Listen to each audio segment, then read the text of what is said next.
నాడు యూనివర్సిటీ మంచి భవిష్యత్తు కోసం తెలుగు విద్యార్థులు ఇష్టపడే యూనివర్సిటీ. కాల్ 9059052378 9059052379. సో మ్యారీడ్, అవును. పిల్లలు సార్? ఒక పాప. ఒక పాప. ఓకే. మేడం ఏం చేస్తుంటారు? తను house wife. House wife. Love marriage, arrange marriage? రెండు కలిపి మిక్స్. ఎక్కడ సేమ్ ఊరేనా సార్? సేమ్ అంటే రిలేటివ్స్ అండి. ఓకే. అలా పెళ్ళి ఎప్పుడైనా కలిసినప్పుడు చూసినప్పుడు అలా ఏమన్నా? అంటే ఇంకా చెప్పాలంటే విజయవాడ ఫ్యామిలీ. ఓకే. చిన్నోడు యాజ్ ఇట్ ఈజ్. వాళ్ళు విజయవాడ అంతే. ఓకే. Okay okay. కోపం అంతా ఇంకా అలా తీర్చుకున్నాం అనమాట. తీర్చేస్తున్నారా? అయితే మీరు కూడా హెటేస్ మరి కొట్టేశారు అనమాట. ఓకే. పాప ఇప్పుడు 8th క్లాస్ చదువుతుంది. 8th క్లాస్ చదువుతున్నారు. ఓకే. అండ్ మేడం గారి దగ్గర నుంచి ఏమైనా సలహాలు, సూచనలు మీకు ఏమన్నా? అంటే పర్టికులర్గా ఏముండదు కానండి, తన కామన్ సెన్స్ చాలా బాగుంటుందండి. ఏదైనా ఎక్కువసేపు ఏమి చెప్పే విషయం ఉండదు. సింగిల్ లైన్లో మీరే అన్నట్టుగానే వన్ లైన్లు ఎక్కువ ఉంటాయి. ఇంకా అవి మనం తీసుకోవడమే, డీకోడ్ చేసుకుని బుక్ పెట్టుకొని ఆ బుక్ రాసుకుంటూ ఉంటారు. అంతే. ఓకే. అంటే విషయం వచ్చినప్పుడు ఏదైనా మరి ఎవరితో డిస్కస్ చేస్తాడు, మరి వాళ్ళతో చేయకపోతే యా అంతే కదా. సో అలాంటి టైంలో ఏంటంటే ఓ పెద్ద సొద చెప్పకుండా ఇంతే ఉంటుందేమోలే అని సింపుల్గా ఒక్కొక్కసారి తీసుకోవడానికి కష్టంగా ఉన్నా తీసుకోవాల్సి వస్తుంది. అంటే తీసుకోకపోతే కష్టం కదా సార్, తర్వాత మనకు ఫుడ్ ఉండదు. అంటే మరి మీరే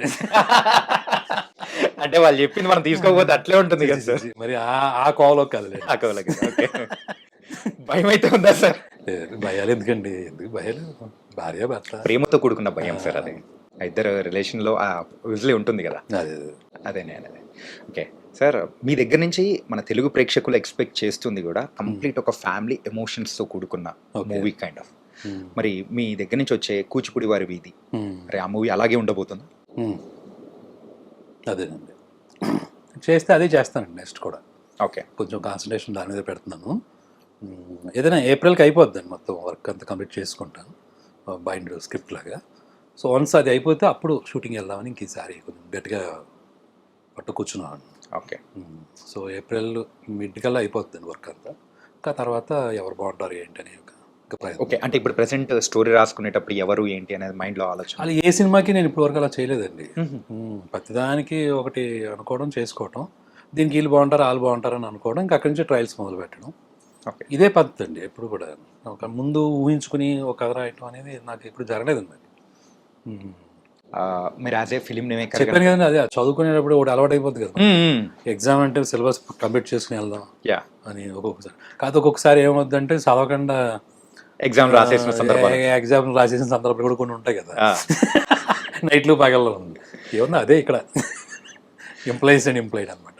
సార్ యాజ్ ఏ ఫిలిం మేకర్గా మంచి మూవీస్ తీశారు అంతా ఓకే. యాజ్ ఏ లైఫ్ అంటే మీరు ఏం చెప్తారు? లైఫ్ అంటే జీవించడం అంతే అండి, ఇంకేమో. సార్ సార్ నేను గూగుల్ చేస్తే మీరే నాకు రిటర్న్లో ఒక 6 కొట్టినట్టు ఉంది సార్ ఇది. అంటే మీరు ఎలా అంటే లైఫ్ అంటే మరి అంటే మనిషి అంటే లైఫ్ అంటే ఇలా బతకాలి అని ఒకటి అనుకుంటుంటారు కదా సార్. సో మీ దృష్టిలో ఎలా బతకాలంటారు? ఒక లైఫ్ జీవించడం అంటే ఎలా? నాకు అంత మరి అంత ఏంటంటారు సార్, మీరు లైఫ్ కి పరమార్థం చెప్పే మూవీస్ చేశారు. పరమార్థం కట్ చేయండి ఈ పరమార్థాలు అర్థాలు. ఓకే, కట్ చేసుకోరా. అంటే లైఫ్ అంటే ఎలా ఉండాలనేది చెప్పిన మూవీస్ అనేది కూడా తీశారు. అలాగే ఉంటుంది సార్. అయిపోయింది, ఇంకేం మాట్లాడతాం సార్. ఏమండి, జీవితం అంటే అన్నీ ఉంటాయండి. ఫస్ట్ బేసిక్గా అన్నీ ఉంటాయి. మంచి ఉంటుంది, చెడు ఉంటుంది, తప్పు ఉంటుంది, ఒప్పు ఉంటుంది. ఓకేనా? చేదు ఉంటుంది, తీపి ఉంటుంది, అలా ఇంకా అలా మాట్లాడుకుంటే. సో ఏదో ఒక పక్క వెళ్ళకుండా అన్నిటినీ తీసుకుంటా, ఏది ఉన్నా ఇవన్నీ కామనే కదా, అన్నీ ఇక్కడే ఉంటాయి, అన్నీ భూమి మీద ఉండగానే జరుగుతాయి, అన్నీ వేరే చోటకి అడిగి వెళ్ళి క్వశ్చనే లేదు. ఓకే. సో అదిలాగే లైఫ్లో కూడా అన్నీ పాసిబులే, అది మనకు నచ్చినా నచ్చకపోయినా కానీ. సో వాటిని అలాగే తీసుకుని సరదాగా అలా వెళ్ళిపోతే చాలని నా ఫీలింగ్, అంతే. శ్రీకాంత్ అడ్డాల గారు మంచోడా చెడ్డోడా? బా నాయకుడి సినిమాలో లాస్ట్ తను మంచోడు చెడ్డోడు అంటే ఆయన చెప్పలేదు, మన తెలుగు ఎవడెలా తీసుకుంటే అలా తీసుకుంటాడు. అదే అండి, ఆయనకన్నా గొప్పలేడు మనం. ప్రతి క్వశ్చన్కి కూడా మీరైతే చాలా తెలివిగా చెప్పేస్తున్నారు సార్. తెలియదు కదండి. ఇప్పుడు మీరు ఎలా చెప్తారు చెప్పండి? మీరు మీ మంచిలో చెడ్డోళ్ళ? అంటే ఎవరికి వాళ్ళు చెప్పుకోవడం అనేది తప్పు కాదు అలా కదా అనుకుంటే మనం చెడ్డోళ్ళేనండి ఫస్ట్ బేస్. షెడ్యూల్. అలా ఫిక్స్ అవుదామా? మీ ఇష్టం సార్. అది ఇప్పుడు నన్ను ఫిక్స్ అవుదాం అంటే నేను ఎట్లా చెప్తాను సార్? ఈ మంచి చెళ్ళు, ఈ తప్పు రేట్లు ఉంటాయి. అదో షేడ్ ఉంటుంది, ఇది షేడ్ ఉంటుంది. ఓకే. అదే అంటున్నానండి, లైఫ్లో అన్నీ ఉంటాయి, అన్నీ కామన్గా ఉంటాయి. ఆ పర్సంటేజ్లు లేకపోతే ఇవన్నీ మనం చూసుకుంటా కూర్చుంటే మనం ఏమవుద్దంటే అనవసరంగా వేరే ఎక్కువ అయిపోతుంది లోడ్. అన్నీ కామన్ కదా. ఓకే, ఒకసారి ఇప్పుడు చెడ్డగా ప్రవర్తించాము, ఏమైద్ది ఇప్పుడు? మళ్ళీ వెళ్ళాలి కదండి ముందుకి, ఎడుతూ ఉంటుంది కదా. అక్కడ అయిపోతాం ఏంటి? ఇవాళ తప్పు చేసాం, డెవలప్ అవుతాం. యా. ఓకేనా? లేదు మంచిగా ఉన్నాం ఈరోజు, బాగా ఓకే మంచిగా ఉన్నామా, ఓకే ఏ గుణాన్నో బాగానే ఉన్నారు అయితే మనం దాన్ని కొంచెం కంటిన్యూ చేద్దాం.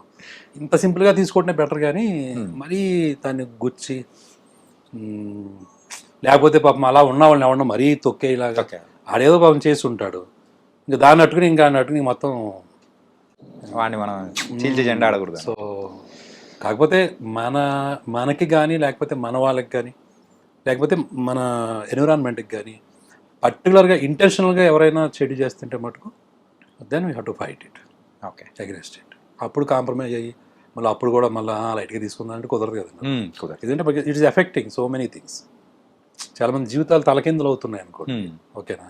లేదు మన సంబంధించింది ఏదైనా టోటల్గానే చేయి దాటిపోయే పరిస్థితి లాంటి ఒక చెడ్డత ఎవరైనా ఇంటెన్షనల్గా చేస్తూ ఉంటే then why should be silent? Fight చేయటం. బట్ నార్మల్గా ఈ ఫైటింగ్లు, ఈ కత్తులు కటార్లు మన జీవితాల్లో నిజంగా ఉండవండి. అంతవరకు ఏదో 10% ఉంటుంది ఆ బ్యాచ్, అదేదో వెళ్ళిపోతూ ఉంటుంది, అది క్రైమ్స్ అయ్యి మనం న్యూస్లో చదువుతూ ఉంటాం. బట్ రియల్గా చూస్తే 90% పీపుల్కి ఏం కావాలండి? చక్కగా ఏదో ఉన్న పొజిషను, స్టేటస్ ఏదో ఉంటే అది. ఓకేనా? ఓకే, లవ్ ఉంటే లవ్, లేకపోతే పెళ్ళి అయితే అనురాగం, అది ఇంకా ఏ పేర్లు. స్టూడెంట్స్ అయితే వాళ్ళ చదువులు, ఎయిమ్లు. ఎవరు కోరుకున్నా చూడండి ఎలా ఉంటుంది, చాలా సింపుల్గానే ఉంటుంది. తొందరగా సెటిల్ అవ్వాలని ఉంటుంది, లేదా ఇంకో నెక్స్ట్ స్టెప్కి వెళ్ళాలని ఉంటుంది, ఇంకొంచెం బెటర్గా లైఫ్ని క్రియేట్ చేసుకోవాలని ఉంటుంది. మొత్తం మీద ఓవరాల్గా అందరూ ఆలోచించేది ఏంటి? Quality of life. వాళ్ళ లైఫ్లో కొంచెం క్వాలిటీ కోసం ట్రై చేస్తూ ఉంటారు. ఓకేనా? ఇది మేజర్ థింగ్ అవుతుంది కదా ఆ 90% పీపుల్కి సంబంధించి. సో దాంట్లో మళ్ళీ మనం ఈ మంచులు, చెడులు, తప్పులు, రైట్లు ఇంకా పొద్దున ఇంకా వాటిలోనే పట్టు కూర్చున్నాం అనుకోండి, ఇంకెప్పుడు బతకాలి మనం? Okay sir. Sir small rapid fire sir. Okay. Okay. మీరు చిన్నప్పుడు ఎప్పుడైనా కానీ ఒక ఫేవరెట్ హీరో మూవీకి వెళ్ళి అర్రే సాధించాం, చూసాం అని అనిపించిన మూవీ ఏంటి? ఏమన్నా సడన్ గుర్తురావి మరి? గుర్తురాదంటే ఒక సందర్భం ఉంటుంది సార్, బ్లాక్ అయిపోతా ఉంటాయి కదా. జగదేవ్ వీడియో సుందరండి ఫేవరెట్ హీరో అంటే చిరంజీవి గారా? వీళ్ళనే ఉండదని నాకు అందరూ బాగా ఇష్టం. కమల్ హాసన్ గారు అంటే చాలా ఇష్టపడేవాడిని, ఎందుకంటే పర్ఫార్మెన్స్ అయ్యి స్వాతి ముత్యాలు అలాంటివి చూసినప్పుడు. చిరంజీవి గారు అంటే క్రేజ్. అది మీరు ఇప్పుడు చెప్పిందే, ఎలాగైనా ముందు షోకి వెళ్ళిపోయి తెచ్చుకోవాలి టికెట్, ఏదో రకంగా డ్యాన్స్లు అవి చాలా బాగుండేది. ఎట్లా సాధించారు సార్ టికెట్స్? అవి వానండి ఆ రోజు, బాగా వర్షం, చాలా మంది తుఫాన్ ఆ రోజు. అదే 10th క్లాస్ రిజల్ట్స్ వచ్చాయండి అప్పుడు మా సీనియర్స్కి. నేను 9th క్లాస్ అప్పుడు. ఓకే. అందులో గణపతి ఒకడు ఉంటాడు, అది ఫెయిల్ అయిపోయాడు యాక్చువల్గా. ఓకే. ఆడు పొద్దున్న చూసుకున్నాడు పేపర్లో ఫెయిల్ అయిపోయాడు. ఆడు నేను కలిసి వెళ్ళేవాడు. ఆడికి అసలు ఇంకా ఫెయిల్ అయ్యామా పాస్ అయ్యామా ఇంకా వద్దు మనకి అనవసరం, అయిపోయింది సినిమా ముఖ్యం అనుకొని వెళ్ళిపోయారా? మైసూరు బండలు తిని అవి వాన్లోను మొత్తం టికెట్లు సంబంధించి వెళ్ళిపోయాడు. ఓకే.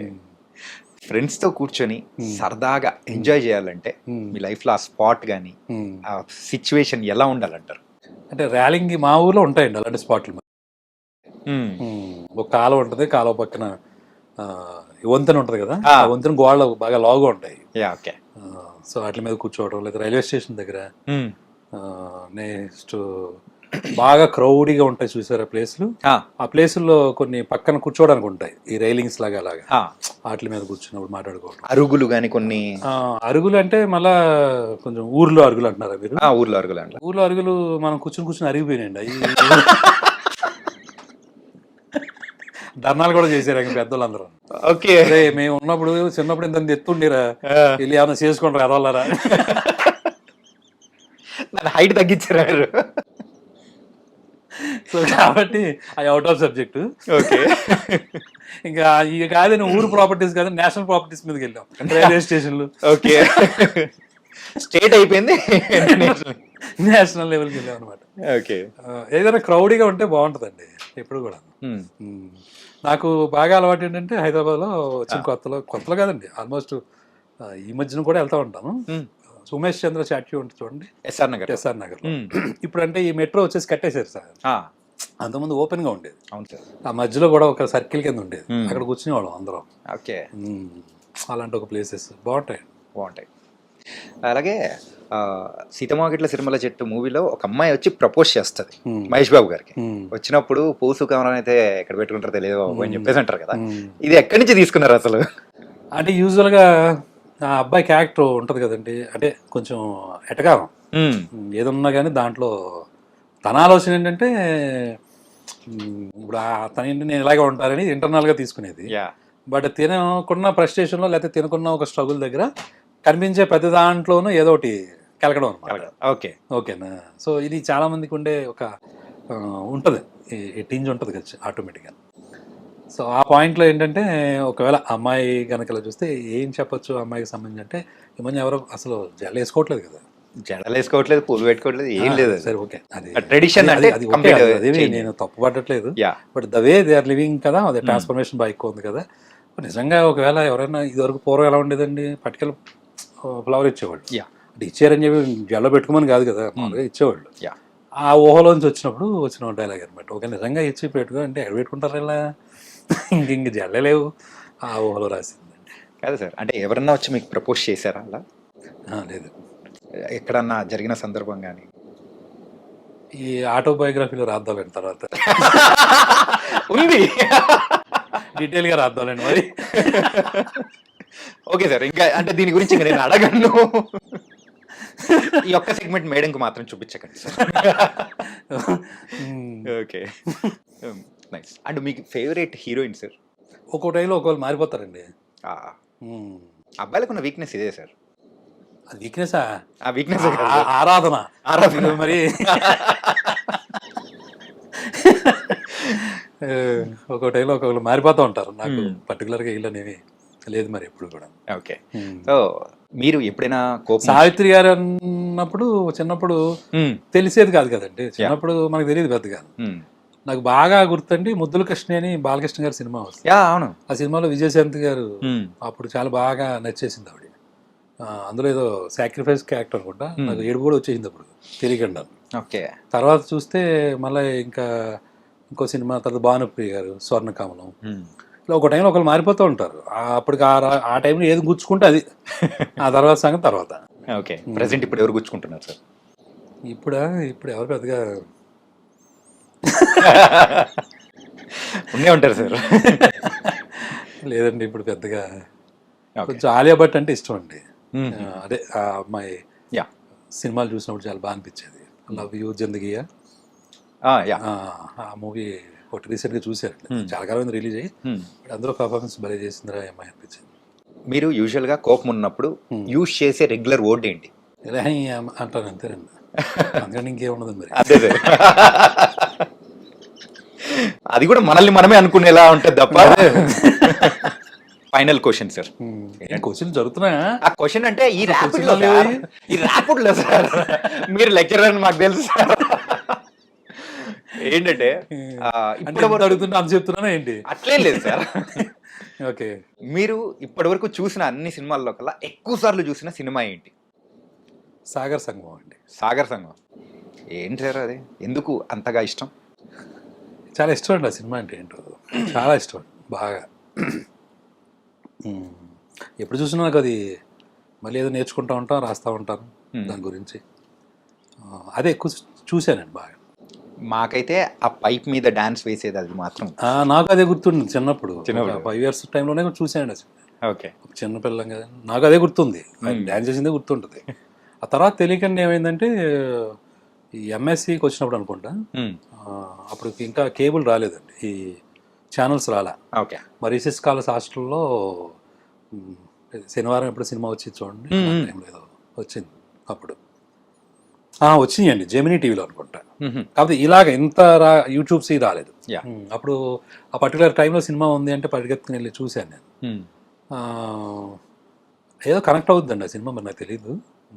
చాలా ఎక్కువ, ఇప్పుడు ఆల్మోస్ట్ ఒక 72 టైమ్స్ చూసుంటాను. 72 టైమ్స్ చూశాను ఆ సినిమా.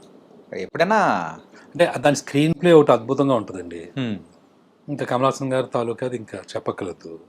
అండ్ ఫైనల్లీ దాన్ని ఎందుకు అంతలా ఉంటుందంటే బాగా కనెక్ట్ అయిందండి. ఒక కళ అనే దాన్ని ప్రదర్శించేటప్పుడు జనాలు చప్పట్ల కోసమో లేకపోతే బిరుదుల కోసమో లేకపోతే కొంతమంది మెచ్చుకుంటారనో కాకుండా ఆ మనసు పెట్టి చేస్తే దానివల్ల వచ్చేదని అది విశ్వనాథ్ గారు, ఈయన ఎస్పెషల్లీ గారు డ్యాన్స్ తర్వాత విమర్శించినప్పుడు ఆయన మళ్ళీ చేసి చూపిస్తాడు చూసారు, ఆఫీస్కి వచ్చి చూపిస్తారు. అప్పుడు చెప్తారు ఒక డైలాగ్ అండి.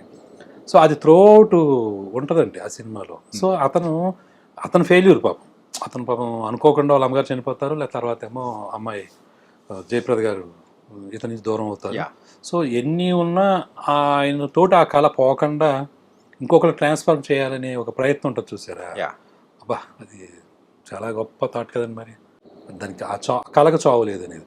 అంతనే ఎండ్లో కూడా ది ఎండ్ అని వేస్తారు కదా మామూలుగా, అక్కడ ఎండ్ అని వస్తుంది ఫస్ట్, తర్వాత no end for any art అని వస్తుంది, ఎండ్ కార్డు. అది ఎన్నిసార్లు చూసినా మళ్ళీ చాలా బాగా అనిపిస్తూ ఉంటుంది. అందుకోసం ఇప్పుడు 72 టైమ్స్ స్క్రీనింగ్ అయిపోయింది మీ దగ్గర. చాలాసార్లు చూశాను ఆ సినిమా, బాగా చూశాను. అది మనకు కూడా మనం వర్క్ చేసేటప్పుడు ఇన్స్పిరేషన్గా ఉంటుందండి.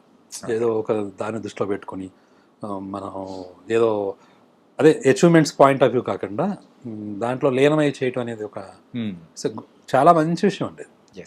Particularly for the artist, whatever it may be, డైరెక్టరా లేకపోతే హీరోనా లేకపోతే ఇంకోట, ఎనీ కైండ్ ఆఫ్ ఆర్టిస్ట్కి అది ఒక పెద్ద లెసన్. నైస్ సార్, ఓల్డ్ అయిన విషయాలు కూడా చెప్పారు. అండ్ ఈ సీతమ్మ వాకిట్లో సిరిమల్ల చెట్టు రిలీజ్ టైంలో మీరు ఇలా రావడం అండ్ ఇంకా ఫ్యూచర్ ప్లాన్స్ గురించి చెప్పడం, really thank you so much. ఇంకా మంచి మూవీస్ అనేది కూడా మీ దగ్గర నుంచి రావాలని మనస్ఫూర్తిగా కోరుకున్నాం. Thank you. రేలంగి మామయ్య లాగా ఇంకా క్యారెక్టర్స్ క్రియేట్ చేయండి. ఇప్పటికి ఒక మీమ్స్ లాగా కూడా చాలా మందికి వాళ్ళు వాడుతూ ఉన్నారు. అండ్ మంచి వాడనంటే రేలంగి మామయ్య అనేలాగా మీరు ముద్ర పడేలా చేసేసారు.